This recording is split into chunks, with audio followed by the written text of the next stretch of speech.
If you rely on Social Security, 2026 is not just another year. Let me stop you right now and get your full attention.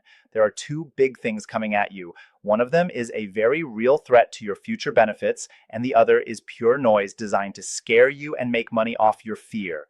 In this video, I'm going to walk you through both. Number one, the quiet but serious push to privatize Social Security and move your money onto Wall Street. And number two, the explosion of AI-generated fake Social Security update channels that you absolutely should ignore. If you're watching this on a replay and you see the runtime is an hour or more, don't worry. I'm only going to spend the first part of this video laying out these two alerts in detail and what they actually mean for you and your check. The rest of the time in my live sessions is usually spent answering real questions from people on Social Security, retirement, disability, overpayments, earnings limits, Medicare, SSI, all that good stuff. But right now, I want you to just sit back, listen carefully, and by the end, you will know exactly what's real, what's fake, and what you need to do. All right, let's start with the big one, the thing we really have to watch like a hawk in 2026, and that is the long, slow effort to privatize Social Security.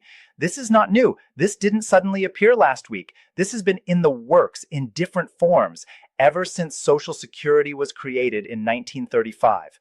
From the very beginning, there have been powerful interests, especially on Wall Street, who look at those hundreds of billions of dollars in the trust funds and say, how do we get a cut of that? You might remember under the Bush administration, there was a very serious push to partially privatize Social Security. They didn't call it that in the marketing, of course. They talked about personal accounts and choice and owning your retirement. But the core idea was that a portion of your Social Security taxes would be diverted into private investment accounts managed by Wall Street. That was never meant to be the end of the story.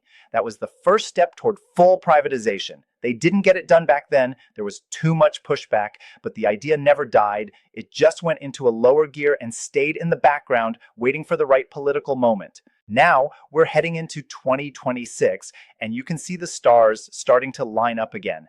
You've got top officials hinting that they're looking at other countries' systems, like Australia's models for retirement savings. You've got think tanks and lobby groups quietly putting out papers about modernizing retirement, reforming entitlements, and bringing market discipline to Social Security. And you've got a steady drumbeat of messaging that says Social Security is broken, there's nothing we can do, the trust fund is empty, the only answer is to let the private sector handle it. At the same time, the Social Security trustees have been very clear in their annual reports. If Congress keeps doing nothing, and they are very good at doing nothing on this topic, then sometime in the early to mid-2030s, the reserves in the retirement trust fund will be depleted. That does not mean Social Security goes to zero. What it means is that from that point on, the system can only pay out what it takes in from payroll taxes, which on current projections is about 70% of scheduled benefits. That's an automatic cut of about 23% across the board. People sometimes translate that into everyday language and say, you've got about 80 plus full monthly checks at your current level, and then on the next one, you're looking at roughly a 23% cut if nothing changes. The exact number of months and the exact percentage will move as the projections update, but the basic warning is the same year after year. If Congress does absolutely nothing, benefit cuts are built into the system. Now ask yourself, what has Congress done since the last big reform under the Reagan administration? Back then, they raised the full retirement age, they made Social Security benefits taxable for many people, and they made a series of changes to stabilize the program for a while. You might hate those changes, you might like them, but at least they did something. Since then, 4 decades of kicking the can down the road. Lots of talk, lots of hearings, lots of political speeches, and no comprehensive plan to shore up funding. So, we are now in a situation where the math is catching up to the politics. And that's where privatization comes back in. If you've got a system that is underfunded because Congress refuses to fix the revenue side, and you've got tens of millions of beneficiaries who have been told for years that the program is going broke, it becomes a lot easier politically to say, well, we tried everything. The only option left is to involve Wall Street. Let's carve off part of Social Security and put it into private investment accounts. Let's do for Social Security what we did with Medicare Advantage. Think for a minute about how privatization and managed plans work in healthcare. Original Medicare is public. Then we created Medicare Advantage plans, where private insurance companies get paid to manage your benefits. And what has that brought us? Prior authorizations, denials, narrow networks, confusion, and a lot of profit for the companies running those plans. The more money they can keep by denying or limiting care, the more they make. Now imagine a similar dynamic with your Social Security check. It might start with something that sounds harmless, like we're going to let younger workers invest a portion of their payroll taxes into government-approved retirement funds.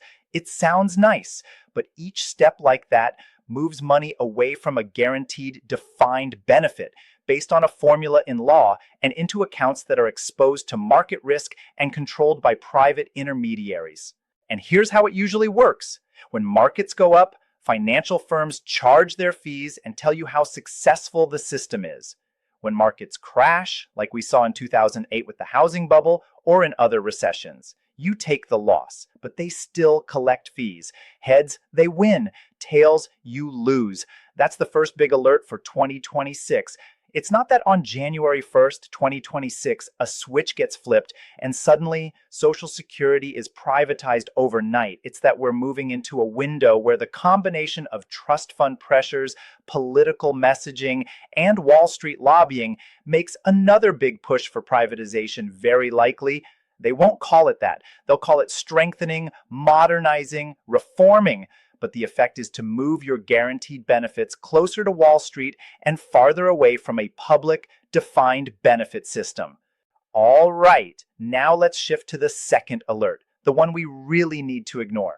I'm talking about the flood of AI-generated Social Security misinformation that is exploding all over YouTube and social media right now, and that I fully expect to get worse in 2026. In just the last couple of months, I've seen roughly 20 new channels appear, mostly on YouTube, that claim to be about Social Security updates, COLAs, stimulus checks, and so on. But if you look closely, something is off. The faces don't quite look real, or they look exactly like some famous financial personality, but the voice and wording aren't quite right. The voiceovers are flat, robotic, or too perfect, and the scripts are all the same. $2,000 check coming, must do this before January 1st, big secret change nobody is talking about. Some of them are literally using AI-generated versions of real people. I've seen AI Dave Ramsey videos where it looks like Dave, sounds kind of like Dave, but Dave Ramsey himself has nothing to do with it. It's a deep fake. The same is happening with other public figures. Someone, somewhere, often outside the United States, is using AI tools to pump out massive amounts of fake Social Security news content to get clicks, ad revenue, and in some cases, to push people towards scams. The formula is simple. They slap together a thumbnail with scary text like urgent, $2,000 payment, last chance. The title says, you must do this by January 1st or your check will stop. The video gives you a lot of vague talk, maybe repeats some real headlines from months ago out of context, and never once links you to an official source like SSA.gov or Congress.gov. There's no bill number, there's no Federal Register notice, there's no Trustee Report citation, just repeated phrases, dramatic music, and a call to watch to the end or click this link. Here's why this matters. You might say, well, I would never fall for that, but a lot of people do. People who are already anxious about money, who are struggling to live on a fixed income, who see a big red 2,000 on the screen and think, maybe this is finally some help, or people who see do this or your check stops January 1st and go into full panic mode. What do they do next? They pick up the phone and call Social Security. They call and say, I heard my check is going to stop on January 1st if I don't fill out a form. Is that true? Or, I saw a video saying we're getting a $2,000 Social Security bonus. Where is it? Why haven't I gotten it yet? Multiply that by tens of thousands of people, and you have phone lines jammed for days, sometimes weeks.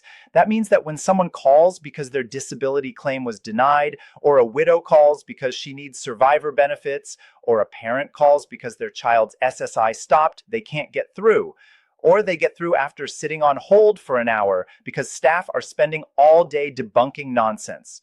I've seen that from the inside. I used to run one of the busiest Social Security offices in the country.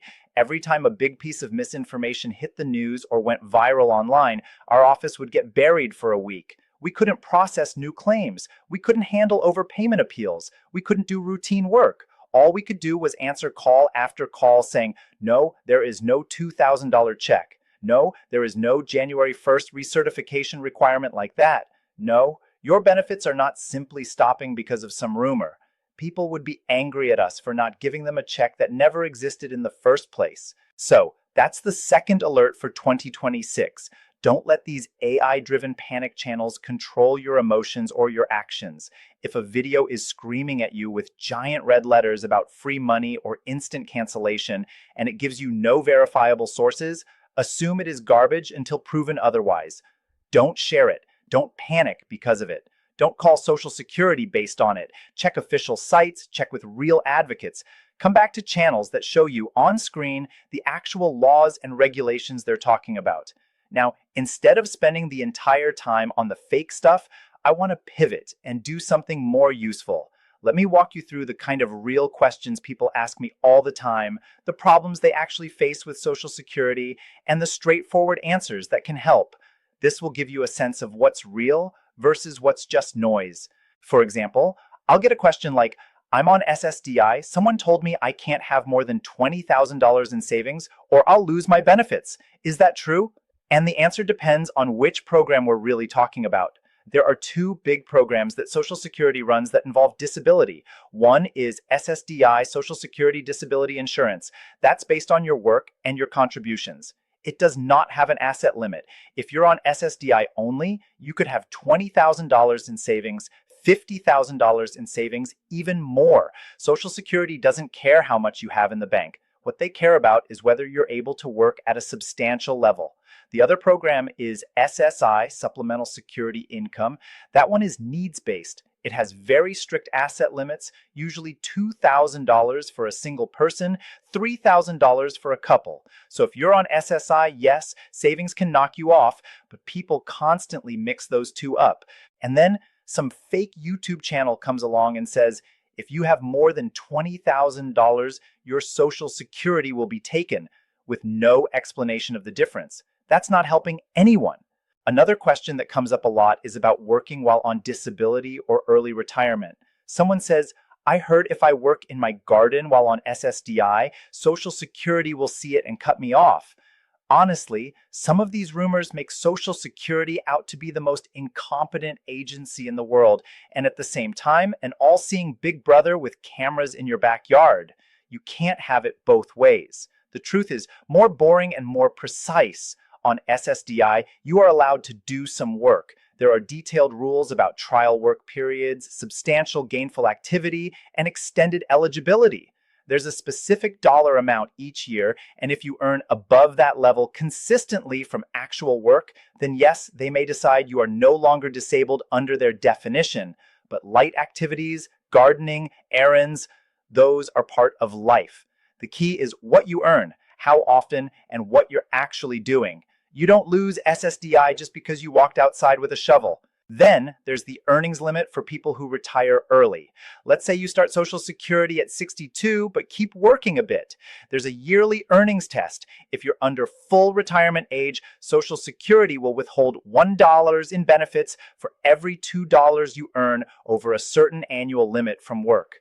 People ask, do unemployment benefits count against that? No, they don't. Only wages and net self-employment count. Yet, you'll see videos scare people into thinking any money coming in will blow their benefits up. Absolutely not true. Overpayments are another area where real stress and real confusion live. You open your mail and see a letter from Social Security that says, we paid you too much, and now you owe us back $5,000, $10,000, $30,000. That's terrifying. The first impulse is panic, but there is a very clear legal process for handling overpayments. You can dispute whether the overpayment is even correct. You can ask for a waiver if the overpayment was not your fault and you can't afford to pay it back. You can set up a payment plan. There are rights and forms and appeals built into the system, but none of that ever gets covered in these AI panic videos. They just yell big numbers and show thumbnails with people crying. We also get questions about Medicare IRMA, the income-related monthly adjustment amount that can increase your Part B and Part D premiums if you had high income 2 years ago. People say, I just got an IRMA letter. I'm retired now. My income is lower. Am I stuck paying the higher premium forever? No. There is a form, SSA 44, where you can report a life-changing event, retirement, reduction of work, death of a spouse, divorce, and ask Social Security to recalculate your premiums based on your new lower income. It takes time, but if you qualify, they fix it and refund you the extra you overpaid. Again, this is real law, real policy with real forms. No screaming, no fake countdown clock, just a process you can follow. Questions about spousal and divorced spouse benefits come up constantly. Someone says, I was married for 15 years, divorced, and never remarried. Can I get Social Security based on my ex's record? Often, yes. If you were married at least 10 years, are now single, and you and your ex are both old enough, you can claim divorced spouse benefits if they're higher than your own. Social Security will look up your ex's record by name and birth details, even if you don't know their Social Security number. In some states and years, even common law marriages can count if the state recognized them at the time. This is exactly the type of nuanced, fact-based information people need, and you will not get it from a thumbnail that just says $2,000 for every senior. So, what should you actually do right now, given everything we've talked about? Number one, on the privatization front and that looming 23% cut, you need to be aware and you need to be vocal. Don't wait for some magic politician to fix this quietly. Pick up the phone and call your members of Congress. Every state has 2 senators and 1 House member for your district. You can find their numbers easily. Tell them you oppose any effort to privatize Social Security, to hand it over to Wall Street, to turn it into a gamble. Tell them you want them to strengthen the program, to raise or adjust revenue in a fair way, and to protect full benefits, not slash them and not slowly push people into the arms of private financial products. Number 2, on the AI panic channels, decide right now that you will not let them control your mood or your decisions. When you see a video title that looks too good or too bad to be true, assume it's false until you can verify it from an official source. Check SSA.gov for Social Security, check Medicare.gov for Medicare, check Congress.gov for bills. If a policy is real, it will exist in writing on an official government site, not just in a video description. And when you find something that is clearly fake, do the older folks and new retirees in your life a favor. Tell them it's fake. Explain why. Show them where to look instead. Number 3, take care of your own house. If you are on SSDI, learn the specific rules about working and reporting your earnings so you don't sabotage yourself out of fear or out of ignorance. If you are thinking of retiring early and taking Social Security at 62, understand the earnings test and the permanent reduction that comes from claiming early. Make sure your address is always up to date with Social Security so you don't miss important notices. Keep copies of every form you file, every letter you get.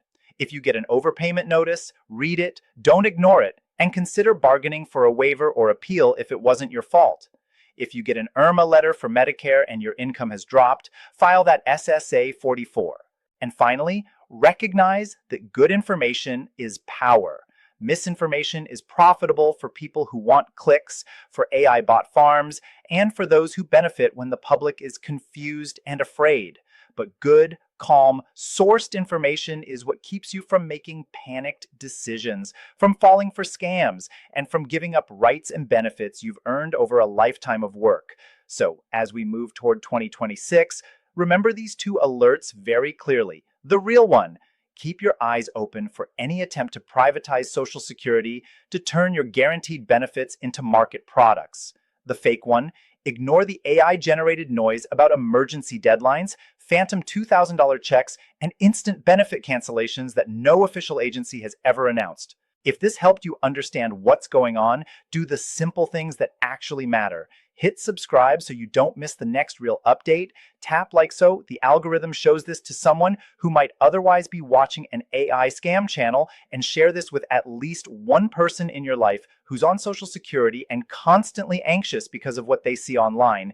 We can't control what Wall Street does. We can't control what some anonymous AI channel does from halfway around the world. But we can control what we believe, what we share, and how we show up for each other. Accurate information is your best defense. You deserve the truth about your Social Security and your future, and that's what I'm here to give you.